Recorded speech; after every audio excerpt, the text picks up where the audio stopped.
बिहार भारत का ऐतिहासिक, सांस्कृतिक तथा सामाजिक दृष्टि से सबसे महत्वपूर्ण राज्य। इस राज्य की महिलाओं का सपना है विकास और प्रगति का।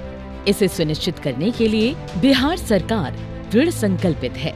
बिहार सरकार राज्य की लगभग आधी आबादी यानी महिलाओं के जीवन को पूरी तरह सशक्त करने के लिए प्रयासरत है और इसकी शुरुआत हुई वर्ष 2006 से, जब मिला महिलाओं को पंचायती राज व्यवस्था एवं प्राथमिक विद्यालय की शिक्षक बहाली में 50% आरक्षण का अधिकार। बिहार सरकार के द्वारा 50% आरक्षण जो महिलाओं को दिया गया है, जिसके कारण मैं पंचायत समिति सदस्य बनी हूँ। बचपन का सपना मेरा आज साकार हुआ है एक सरपंच के रूप में। इसके अगले ही वर्ष 2007 में शहरी स्थानीय निकाय में भी मिला 50% आरक्षण का अधिकार। साथ ही वर्ष 2007 में बिहार देश का पहला ऐसा राज्य बना जहां विद्यालय में उपस्थिति बढ़ाने के उद्देश्य से सरकार ने बालिका साइकिल योजना की शुरुआत की। 2007 से साइकिल योजना की शुरुआत हम लोगों ने करा दिया, तो कितनी बड़ी संख्या में लड़कियां हाई स्कूल तक भी पहुंचने लगी। अब तक कुल 174 करोड़ 36 लाख की राशि प्रदान की गई है, जिससे 8,71,000 बालिकाएं लाभान्वित हुई। अब बालिकाएं साइकिल से विद्यालय तक का सफर आसानी से तय करती हैं। सरकार द्वारा बालिकाओं के उत्थान के लिए कई सारे कदम उठाए गए, जैसे कि पोशाक योजना, साइकिल योजना। Not only that, we have better infrastructure at school, which includes world-class ICT lab, science lab and library. जिसके कारण बालिकाओं के नामांकन में भी खूब बढ़ोतरी हुई है। इससे महिलाओं की साक्षरता दर में 20% की वृद्धि हुई है। बिहार सरकार की 35% महिला आरक्षण नीति के तहत मुझे जॉब मिली और आज मैं as a prosecution officer Bihar में पोस्टेड हूँ। इसके लिए मैं बिहार सरकार की बहुत बहुत आभारी हूँ। बिहार की महिलाओं की उन्नति आज एक ऊंचे मुकाम पर है और ये सब मुमकिन हो पाया है बिहार सरकार के लगातार प्रयास से। महिलाओं के प्रति बिहार सरकार की संवेदनशीलता और महिलाओं के उत्थान हेतु बनाई गई नीतियों के कारण बिहार सरकार समझती है अपनी बेटियों की अहमियत, राज्य की महिलाओं का अधिकार। तभी तो सदियों से चली आ रही बाल विवाह और दहेज प्रथा जैसी सामाजिक कुरीतियों को और सख्त कानूनों का प्रावधान कर जड़ से भी खत्म किया। जिनका भी चाहे कोई मित्र कितना भी करीब क्यों न हो, अगर उनके कार्ड में साफ साफ लिखा हुआ नहीं है कि शादी में दहेज नहीं लिया गया है, उसी शादी में हम अटेंड करने जाएंगे, बाकी में तो हम नहीं जाएंगे। लड़की की उम्र जब तक 18 साल न हो और लड़के की उम्र 21 साल न हो तब तक शादी नहीं होना चाहिए। बाल विवाह मत होने दीजिए। अब दहेज के लिए बचाए जाने वाला पैसा बेटियों की शिक्षा में निवेश होता है और बाल विवाह से बचाई गई उम्र उनके भविष्य के निर्माण में। माननीय मुख्यमंत्री श्री नीतीश कुमार जी के नेतृत्व में बिहार की महिला आज प्रगति की दिशा में तेजी से अग्रसर है। सरकार के सतत प्रयासों ने राज्य की महिलाओं को नई पहचान और सम्मान दिलाया है। चाहे मेडिकल हो या इंजीनियरिंग, सिविल सर्विस हो या उद्यमशीलता, बिहार की महिलाएं आज हर क्षेत्र में अपनी सशक्त उपस्थिति दर्ज करा रही हैं।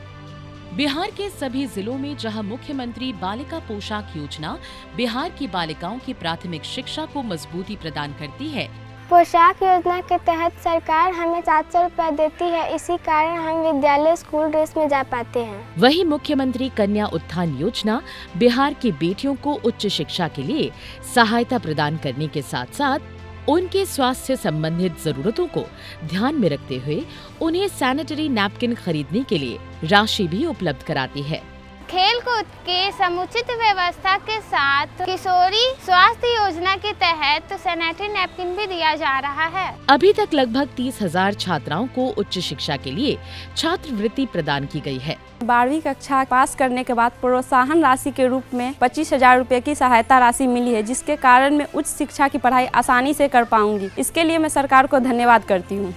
बालिका शिक्षा को बढ़ावा देने के लिए राज्य के सभी पंचायतों में 10+2 विद्यालय की स्थापना की गई है। मुख्यमंत्री कन्या उत्थान योजना अंतर्गत इंटरमीडिएट या समकक्ष परीक्षा उत्तीर्ण अविवाहित छात्राओं को 25,000 रुपए तथा स्नातक या समकक्ष उत्तीर्ण अविवाहित छात्राओं को 50,000 रुपए की राशि दी जा रही है।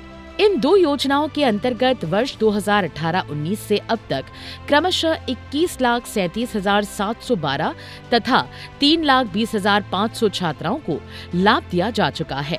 साथ ही बिहार राज्य में छात्राओं के लिए इंजीनियरिंग, मेडिकल और खेल संस्थानों में 33% सीट आरक्षित है। इसके अलावा मुख्यमंत्री स्टूडेंट क्रेडिट कार्ड के तहत 4 लाख रुपए तक की राशि प्रदान की जाती है, जिसे छात्र अपने आगे की शिक्षा प्राप्त करने के लिए उपयोग में लाते हैं। इसके अतिरिक्त महिला शिक्षिकाओं को सशक्त और आत्मनिर्भर बनाने के लिए स्कूटी प्रशिक्षण सहित अनेक योजनाओं को सुचारू रूप से लागू किया गया है। बिहार सरकार बालिकाओं के लिए बहुत सारी योजनाएं लाई है। उसमें से एक KYP प्रोग्राम है। इस KYP प्रोग्राम के तहत सॉफ्ट स्किल्स, लैंग्वेज स्किल्स और टेक्निकल स्किल्स सीखा है। पहले मुझे ज्यादा कुछ नहीं आता था, अब मैं एक अच्छी ऑपरेटर बन गई हूँ। वर्ष 2016 में बिहार में पूर्ण शराबबंदी की घोषणा के साथ ही महिलाओं और गृहिणियों की जिंदगी में एक नया सवेरा आया। जीविका की दीदियां खड़ा होकर के कहने लगी कि शराब बड़ा खराब चीज है, शराबबंदी लागू की। तो शराबबंदी लागू किया और आप लोग भी पूरा का पूरा प्रचार किए। यहाँ की महिलाओं के लिए नए रास्ते खोले गए हैं। सरकार द्वारा व्यापार और उद्यमशीलता के क्षेत्र में 10 लाख तक का ब्याज मुक्त ऋण भी उपलब्ध करवाया जा रहा है। राज्य सरकार के द्वारा अनेक क्लस्टरों में उद्यम स्थापित करने हेतु बहुत सस्ते दर पे जगह भी उपलब्ध करवाई जा रही है। वर्ष 2021 में सिविल सेवा प्रोत्साहन योजना की शुरुआत की, जिसमें सभी UPSC एवं BPSC PT उत्तीर्ण महिला अभ्यर्थियों को क्रमशः 1 लाख एवं 50,000 की राशि प्रदान की जा रही है। मुख्यमंत्री नारी शक्ति योजना के अंतर्गत बिहार सरकार द्वारा कामकाजी महिलाओं की सुरक्षा और समस्या को मद्देनजर रखते हुए पूरे राज्य में वर्किंग वुमेन हॉस्टल और पालना घर जैसी सुविधाओं का निर्माण करवाया गया है। राज्य सरकार द्वारा लक्ष्मीबाई पेंशन योजना के अंतर्गत वैसी विधवाओं जिनकी उम्र 18 वर्ष या उससे अधिक आयु है और उनकी वार्षिक आय 60,000 रुपए से कम है, तो उन महिलाओं को सालाना 4,800 रुपए की आर्थिक सहायता प्रदान की जाती है। वहीं दूसरी तरफ माननीय मुख्यमंत्री श्री नीतीश कुमार जी के प्रेरणादायक प्रयास से राज्य पुलिस बल में महिलाओं को 35% आरक्षण का अधिकार देते हुए बिहार एक ऐसा राज्य बना जहां महिला पुलिस की भागीदारी अन्य किसी भी राज्य से अधिक है। महिलाओं के साथ अनहोनी की रोकथाम के लिए महिला हेल्पलाइन 181 एवं डायल 112 को पूर्णतः महिलाओं द्वारा संचालित आपातकालीन हेल्पलाइन की शुरुआत की गई है। हाल ही में बिहार पुलिस द्वारा सुरक्षित सफर सुविधा की घोषणा भी की गई है। डायल 112 की सुविधा बिहार में 2022 में प्रारंभ किया था। जो कॉल टेकर्स हैं वो हमारी 100% महिलाएं हैं, जो हमारी लेडी कांस्टेबल्स हैं। सभी को समय समय पे सॉफ्ट स्किल की ट्रेनिंग देते हैं। डायल 112 पे जो महिला कांस्टेबल्स हमारी प्रतिनियुक्त हैं वो मुस्तैदी से और काफ़ी सहानुभूतिपूर्वक अपने कर्तव्यों का निर्वहन कर रही हैं। बिहार सरकार की जीविका परियोजना ने महिलाओं को आत्मनिर्भर और आर्थिक एवं सामाजिक रूप से सशक्त बनाने की दिशा में ऐतिहासिक पहल की है। इस योजना के अंतर्गत 10 लाख से अधिक स्वयं सहायता समूहों के माध्यम से 1.25 करोड़ से अधिक महिलाओं को सशक्त किया गया है। जीविका योजना का प्रमुख उद्देश्य महिलाओं को आर्थिक एवं सामाजिक रूप से सशक्त बनाने के साथ साथ उन्हें कौशल विकास, बीमा और वित्तीय स्वतंत्रता जैसी सुविधाएं उपलब्ध कराना है। साथ ही ये योजना विभिन्न सरकारी योजनाओं और विभागों के साथ समन्वय स्थापित कर महिलाओं को उद्यमिता की ओर प्रेरित कर रही है। जीविका दीदियों का काम उस सबसे महत्वपूर्ण काम है, ये जान लीजिए। आप ही लोगों के काम से समाज आगे बढ़ रहा है और समाज के हर तबके के लोग इससे जुड़े हैं। हिंदू, मुस्लिम, सिख, कोई भी हो, सब लोग इसके साथ जुड़े हुए हैं। महिला उद्यमी के तहत बिहार सरकार के जरिए हमें 10 लाख रुपया का ऋण दिया गया, जिसमें 5 लाख रुपया सब्सिडी है और 5 लाख रुपया बिना ब्याज का हमें जमा करना है। मुख्यमंत्री महिला उद्यमी योजना के तहत बैग क्लस्टर, दीदी का सिलाई घर, विभिन्न विभागों के सहयोग से जीविका दीदी की रसोई का संचालन, मत्स्य पालन सहित माननीय मुख्यमंत्री की अभिनव पहल जल जीवन हरियाली अभियान में महत्वपूर्ण योगदान दे रही हैं। आज जीविका दीदियां ग्रामीण क्षेत्र में स्वास्थ्य, पोषण एवं स्वच्छता में सुधार की दिशा में निरंतर कार्य कर रही हैं। जीविका समूह में जुड़ने से मेरे ज़िंदगी में बदलाव आया है। अब मेरा आर्थिक स्थिति मजबूत हुआ है। इन दीदियों ने न केवल आर्थिक मोर्चे पर अपनी स्थिति मजबूत की है, बल्कि सामाजिक सुधारों में भी अपनी प्रभावी भूमिका निभाई है।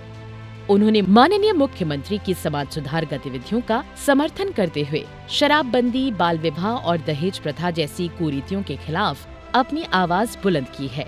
जीविका दीदियों के साहस और परिश्रम ने बिहार की महिलाओं को एक नई पहचान दी है और वे आत्मनिर्भरता की दिशा में तेजी से आगे बढ़ रही हैं। राज्य सरकार द्वारा महिला सम्मान हेतु शौचालय निर्माण घर का सम्मान की दिशा में कार्य करते हुए लोहिया स्वच्छ बिहार अभियान का क्रियान्वयन किया जा रहा है। इसके तहत 1 करोड़ से अधिक शौचालय का निर्माण किया गया है। साथ ही सार्वजनिक शौचालयों में सैनिटरी नैपकिन वेंडिंग मशीनें भी लगाई गई हैं। राज्य सरकार द्वारा अत्यंत निर्धन परिवारों के लिए सतत जीविकोपार्जन योजना का क्रियान्वयन किया जा रहा है। इस योजना के तहत लक्षित परिवार को एकीकृत संपत्ति सृजन हेतु 60,000 से 1 लाख रुपए तक प्रति परिवारों को निवेश में सहयोग दिया जा रहा है। इतना ही नहीं, जीविकोपार्जन फलीभूत होने तक प्रति परिवार को 1,000 रुपए प्रति माह अगले 7 माह के लिए सहायता राशि देने का भी प्रावधान है। 2018 में सतत जीविकोपार्जन योजना की शुरुआत कराई और उस सतत जीविकोपार्जन योजना के माध्यम से इन लोगों को सहायता दी गई। तो आज मुझे खुशी हो रही थी कि सतत जीविकोपार्जन योजना से भी जो लाभ मिला उसके बारे में हम देख रहे थे। बहुत अच्छे ढंग से उन लोगों ने कहा कि इतना रुपया मिला और इससे अब हमारी आमदनी इतनी हो रही है, तो ये सब खुशी की बात है। तो सतत जीविकोपार्जन योजना से भी लोगों को लाभ दिया गया। बिहार की महिला हर क्षेत्र में सशक्त हो, शिक्षित हो, सुरक्षित हो एवं सक्षम हो। इसको सुदृढ़ करने के लिए राज्य सरकार दृढ़ संकल्पित है। नारी का सपना हो रहा साकार, हर कदम पे साथ निभा रहा बिहार सरकार।